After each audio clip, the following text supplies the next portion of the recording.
नमस्कार, दिलेश देवांगन नाम है मेरा और आप सभी का डीडी यूट्यूब चैनल पर बहुत बहुत स्वागत है। इस वक्त बलरामपुर जिले के विकासखंड वाड्रफ नगर के अंतर्गत आने वाला ये ग्राम पंचायत कैलाशपुर है और कैलाशपुर में ये नर्सरी में हम उद्यानिकी एरिया आप देख सकते हैं चारों दिशाओं में। बातचीत के दरमियान पता चला कि समथिंग 40 एकड़ की भूमि में ये सजावट है, ये उद्यानिकी है और इस नर्सरी में तमाम तरह के अलग अलग पौधों की तैयारी की जाती है। यहाँ के इंचार्ज हमारे साथ हैं, इनसे हम थोड़ा सा इस नर्सरी के बारे में समझने का प्रयास करेंगे। चूँकि काफ़ी दूरांचल एरिया है और दूरांचल एरिया होने के नाते इस कैलाशपुर, जहाँ पर पानी की भी समस्या बहुत हद तक है, ये जो इलाका है यहाँ से अगर कैलाशपुर, पंसारा, ढोढ़ी, बूढ़ाटांड की बात करें तो जितना यहाँ पर जल स्रोत होना चाहिए वैसा नहीं है। इन तमाम मुसीबतों के बावजूद यहाँ पर नर्सरी किस तरह से संचालित किया जा रहा है, नर्सरी को कैसे मेंटेन किया जा रहा है और पौधों के लिए, पौधों को तैयार करने के लिए क्या क्या परेशानियां होती हैं या नहीं होती, इन तमाम पहलुओं पर बात करते हैं। सबसे पहले आपका बहुत स्वागत है। क्या नाम है सर आपका? अपना परिचय देंगे। सर मैं जेके खलखो, उद्यान अधीक्षक। उद्यान अधीक्षक खलखो साहब।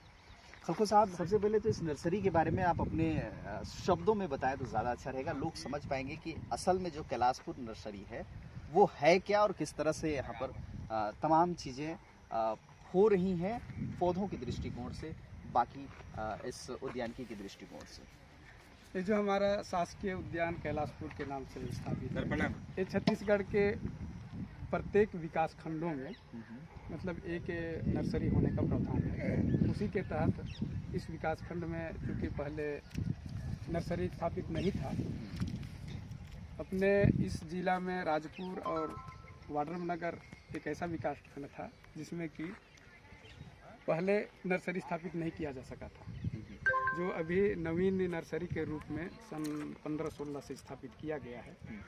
यहाँ अपने जो ब्लॉक स्तर पर शासन की योजनाओं से जो भी पौधरोपण विभागीय किया जाता है उसकी पूर्ति के लिए हम यहाँ से पौधा उत्पादन करते हैं। उसकी पूर्ति की बात आपने कही, जिसमें क्या क्या मुख्य तौर पर होता है, जिसकी प्रायोरिटी आप लोगों की तरफ से होती है, उसको प्राथमिकता देते हैं। जैसे हमारे यहाँ अपने यहाँ आम का क्षेत्रफल है, मतलब उत्पादन अच्छा हो सकता है, तो हम शासन की योजना है एक विभागीय फलोद्यान योजना, इसके अंतर्गत शासन के द्वारा हमको लक्ष्य मिलता है। उसके अंतर्गत हमको प्रति हेक्टर 100 पौधे दिए जाने का प्रावधान होता है। इस पौधे को हम लोग अपने यहाँ से ही अच्छे किस्म का जो पौधा है उसमें से कलम तैयार करके किसानों को देते हैं। इसी प्रकार राष्ट्रीय बागवानी मिशन योजना से हम लोगों को लीची पौधे का आवश्यकता पड़ता है, तो हम उसके लिए लीची का पौधे तैयार करके हम लोग किसानों को देते हैं, उपलब्ध कराते हैं। साथ ही साथ यहाँ के कुछ किसान जो जागरूक हैं, ले जाना चाहते हैं, तो हम इसको 40 रुपये पौधे के हिसाब से आम का कलमी पौधा देते हैं। और उसी प्रकार लीची का पौधा, उसका क्या दर होता है? लीची का पौधा 50 रुपये। एक वर्ष से तुरंत वाला 40 रुपये में ही देते हैं, एक साल बाद जो देते हैं उसको 50 रुपये में देते हैं। अच्छा, ये प्रति पौधा होता है? प्रति पौधा होता है। तो सरकार द्वारा निःशुल्क जो प्रदान किया जाता है पौधा किसानों के लिए, किसानों के उसको उत्पादन के लिए, जिस पौधे पे, जिस फल पर उनका रुचि हो, तो उसमें क्या क्या चीज़ें शामिल है और उसकी तैयारी कब शुरू होती है और कब उपलब्धता कराई जाती है कृषकों को? सरकार की ओर से मनरेगा योजना के तहत, क्योंकि हमारे यहाँ आज की स्थिति में विभागीय योजनाओं से कोई भी काम लगभग नहीं के बराबर है, तो वही रोजगार गारंटी के माध्यम से पौधे तैयार करके मौसम के आधार पर पौधे उपलब्ध कराकर, मतलब तैयार कराकर किसानों को निःशुल्क दिया जाना रहता है। जैसे इस साल हमें आम, अमरूद, कटहल, आपका सीताफल, करौंदा, इस टाइप का पौधे जो हैं जिनको हम लोग उगाएंगे, इसके लिए कलेक्टर साहब के द्वारा 1 लाख पौध उत्पादन का लक्ष्य दिया गया है। अच्छा, 1 लाख पौधा आम, लीची, कटहल, अमरूद इन चीज़ों का करेंगे, कुछ 10,000 पौधे और तैयारी करेंगे। तो इन पौधों को तैयारी के लिए आपके पास कैसे कर पाते हैं? इसके लिए बाकायदा फंड अलॉट किया जाता है? शासन के द्वारा फंड अलॉट किया जाता है, अच्छा। मजदूरी दिया जाता है। तो उसमें क्या क्या इंक्लूडेड रहती है, जरा इसके बारे में भी बताइएगा। बीज, हाँ, बीज गवर्नमेंट की तरफ से आता है। गवर्नमेंट की तरफ से। हाँ, इसके अलावा खाद, गोबर खाद जो यहाँ पर ऑलरेडी है, उसका ऑलरेडी उपयोग हम लोग करते हैं। खरीद रहे हैं, रख रहे हैं। वो खरीदते कैसे हैं, कहाँ से खरीदते हैं?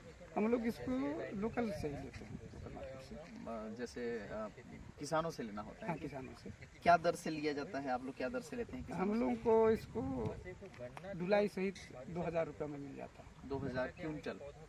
हाँ, ट्राली दो। ट्राली के हिसाब से मिल जाता है, वजन के हिसाब से। अच्छा अच्छा तो सूखा हो तो कम भी हो सकता है वजन में। अच्छा, ट्रॉली के हिसाब से आप गोबर गांव में खरीद लेते हैं, 2000 पहुंचा करके आपको मिल जाता है। चलिए, ये तो गोबर की व्यवस्था हो गई। बीज आ गया गवर्नमेंट की तरफ से जो पहले से आता है, फिर क्या क्या चीज़ें और करी जाती हैं उसके अलावा? उसके अलावा कुछ दवाइयाँ वगैरह, जैसे फंजीसाइड है ना, कीड़ा मारने के लिए दवाइयाँ सब मिल जाते हैं। शासन की तरफ से मिलते हैं। मजदूरी भुगतान आप खुद करते हैं? मजदूरी नहीं, मजदूरी शासन ही तो देता है। हाँ, मनरेगा के आपके- अंतर्गत ही है सब, अच्छा, टोटल मनरेगा। वो फॉलो करते हैं। अच्छा, कितने यहाँ वर्कर्स रहते हैं इन नर्सरी के भीतर पौधों की तैयारी के लिए? कितनों का रोजगार यहाँ पर है? कितनों को रोजगार आप दे पाए हैं? ये कभी कभी हमारे यहाँ 70-75 लोग भी आ जाते हैं, है ना, समय के हिसाब से। कभी 10-15 भी रहते हैं, कि तो रेगुलर बराबर नहीं चलता है, जैसे समय के हिसाब से। आज की स्थिति में 28 या 29 मजदूर हैं आज। अच्छा, 28-29 मजदूर आज काम कर रहे हैं। अभी फिलहाल जितनी हरियाली यहाँ पर दिख रही है, उसमें कौन कौन से प्रजाति के पौधे हैं और क्या क्या पौधे हैं? कटहल है अपने पास 100 पौधा, वो रुद्राक्ष का है अच्छा, ना। आम अपने पास है लगभग 10 किस्म का, दशहरी, लंगड़ा, अम्रपाली। 10 किस्म का है वो। तो वो निःशुल्क क्राइटेरिया में है कि उसको भी आप ऐसी पैसों से देंगे? उसको तो पैसे से देंगे, या योजना में जो पैसे से ही कहलाता है। और आपकी न्यू थिंग, चूंकि आप इंचार्ज हैं यहाँ पर, अधीक्षक हैं यहाँ, उद्यानिकी अधीक्षक हैं कैलाशपुर, आपकी सोच क्या है? क्या यहाँ बदलाव लाना चाहते हैं? चूंकि काफी अनुभवी हैं और हर अधिकारी को एक तो विभागीय दायरे में एक रूलिंग के तहत वर्क करना होता है, लेकिन क्रिएटिविटी लाना उनकी एक अलग रिस्पॉन्सिबिलिटी होती है कि आप उसमें रचनात्मकता के साथ और क्या शामिल कर सकते हैं और बेहतर शामिल कर सकते हैं। तो ऐसा कुछ देखिए, आपके हमारे यहाँ सबसे मूलभूत आवश्यकता है एक कार्यालय की, जो कि हमारे पास उपलब्ध नहीं है जी। दूसरी चीज है कि यहाँ अधिकारी कर्मचारी के लिए आवास की आवश्यकता है। साथ ही साथ मजदूरों के काम करने के लिए एक वर्किंग शेड की भी आवश्यकता जरूरी होती है, क्योंकि बरसातों में हम काम करते हैं, बाहर में थैली भरा जाता है, पानी गिरेगा तो लेबर उस दिन का बेकार हो जाता है। अगर वर्किंग शेड हो तो उनका संसाधन का उपयोग, मानव संसाधन जो होता है, मान लीजिए उनके कार्य का उपयोग किया जा सकता है।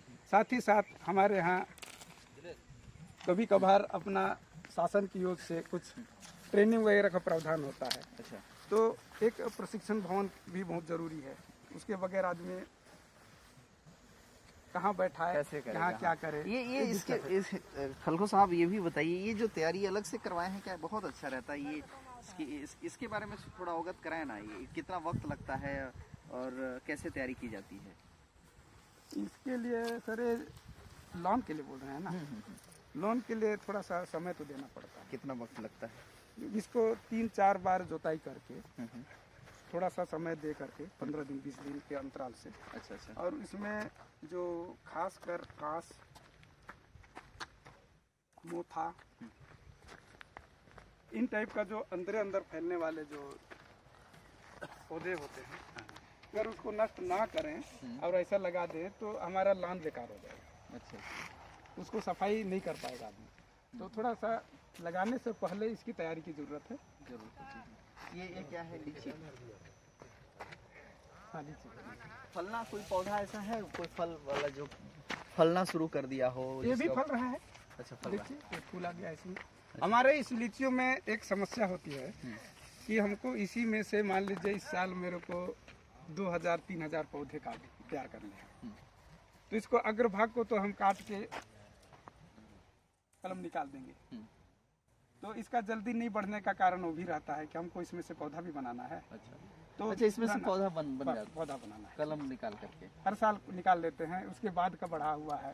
तो इसका जिधर मान लीजिए हम इसको काट दिए थे तो इसमें फल नहीं आ पाया, ये छूटा हुआ तो इसमें फल आ जाएगा। तो उत्पादन हमारे यहाँ इसलिए पौधा उत्पादन करने के कारण थोड़ा सा नहीं आ पाता है। ये तो पौधों की बात आपने कर ली। ये तैयारियां जो चल रही हैं, जैसे कुछ दिखाई दे रहा है दूर, उस पर अलग दिखाई दे रहा है, कुछ हमने देखा कि यहाँ पर आलू की भी खेती किए हैं आप। तो ये सब किस पर्पज से हुआ है और इसके लिए इसके बारे में कुल मिला करके? ये हमारे जो शासन की योजना ही है कि विभिन्न नर्सरियों में हम यहाँ के शासन की योजनाओं को चलाने के लिए हमको बीज की आवश्यकता होती है। उन बीजों को हम लोग यहीं उत्पादन करके, बीज हमारा जो ब्रीडर बीज आता है बाहर से, तो उसको हम ला के वहाँ से उगाते हैं और लोकल यहीं स्टोर करके योजना में किसानों को बांट देते हैं। ये सब पानी की व्यवस्था? हाँ, पानी की व्यवस्था। पानी के लिए कहाँ से क्या क्या व्यवस्था है और कहाँ? पानी के लिए हमारे पास एक बोर है, 1 HP का मोटर चलता है। अच्छा, उसमें है ना? हाँ। एक तालाब बना हुआ है, उसको स्टोर किया हुआ पानी है। अच्छा, जल स्रोत नहीं है कहेंगे उसको। हाँ। केवल स्टोर का पानी है। स्टोर कहाँ से करते हैं उस पानी को? ये जो बरसात में, अच्छा, बरसात में बह के आता है, उसी को स्टोर करके हम लोग चला रहे हैं। अब मान लीजिए अभी 10-15 दिन संभवतः मेरे को लगता है कि 10 दिन या 15 दिन चलेगा, इसके बाद हमारा पानी का। तो गर्मी में फिर कैसे मैनेजमेंट होता है? गर्मी के दिनों में कैसे करते हैं? गर्मी के दिनों में यही तो कारण है कि हमारा जो नर्सरी का विकास रुका हुआ है, उसके वजह नहीं हो पा रहा है। वही तो क्या इस पर सरकार ध्यान नहीं दे रही है? क्या वजह है? क्योंकि पानी, नर्सरी में पानी का होना तो बहुत जरूरी है। सरकार ध्यान नहीं देने का ऐसा कोई बात नहीं है, क्योंकि हमारे यहाँ लगभग 1, 2, 3, 4 बोर हुए। 4 बोर हुए, उसमें एक बोर में 1 HP मोटर चला और बाकी तीनों में बाकी पानी नहीं। अच्छा, यहाँ पे नदी गुजरी हुई है, देख रहे होंगे बहुत करीब से। वहाँ से पानी उपलब्धता कराई जाए नर्सरी के, इस पर विचार नहीं हुई है क्या आप लोगों की? इस पर देखिए विचार तो हुई है, कोशिश हम लोग किए भी। कोशिश मैं अभी किया था इसमें कि नदी में तो पानी सूख जाता है, अब सूखने लगा है।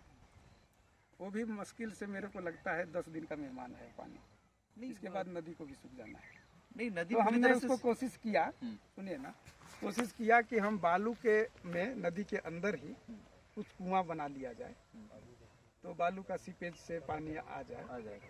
क्योंकि उसमें इतना चट्टान है, मैं 3 जगह जो JCB से खोदने का कोशिश किया अपने इंटरेस्ट से। शासन की कोई योजना नहीं, ये तो आदमी कोशिश कर सकता है अपने तरफ से। तो उसमें करीबन मेरे को 2.5 फीट 3 फीट के आसपास एक जगह मिला है, बाकी चट्टान है, तो वो भी नहीं कर पाए। तो हम फिर भी कोशिश करेंगे, उसमें से जो पानी हमको मिल जाएगा वो निकालेंगे। बिजली की क्या व्यवस्था है? बिजली की कोई दिक्कत नहीं, पूरी व्यवस्था हो गई है। लाइट भी अच्छा रहता है, 2 ट्रांसफार्मर अपने पास है। अच्छा, मतलब अगर पानी का उपलब्धता हो जाए तो बिजली की कोई कमी नहीं। खलको साहब, बहुत बहुत धन्यवाद। आप इस नर्सरी को और इसमें रंगत लाएं, यहाँ की खूबसूरती को और बेहतर करें और यहाँ तरह तरह की पौधों की उत्पादन क्षमता को बढ़ाएं और किसानों को मुहैया कराएं। न केवल आपका नर्सरी हरा भरा हो, बल्कि आपके बदौलत इस क्षेत्र में भी हरा भरा दिखाई दे, ऐसी हम अपेक्षा करते हैं। बहुत बहुत धन्यवाद, बहुत बहुत शुक्रिया। देखिए, नर्सरी को हमने जानने और समझने का प्रयास किया। ये वीडियो आपको कैसा लगा हमें कमेंट बॉक्स पर लिख करके ज़रूर बताइएगा। अच्छा लगेगा तो लाइक, कमेंट, शेयर कर दीजिएगा। अगर DD YouTube चैनल को सब्सक्राइब नहीं किए होंगे तो फ़ौरन कर लीजिए। ऐसी यूनिक जगहों पर जाना और चीज़ों को समझने का प्रयास करना और वो बातों को बताना और आपको दिखाना, ये हमारा पेशा है। तो ये सिलसिला आप तक पहुंचता रहे, कायम रहे। बहरहाल, दिलेश देवांगन को दीजिए इजाज़त। नमस्कार।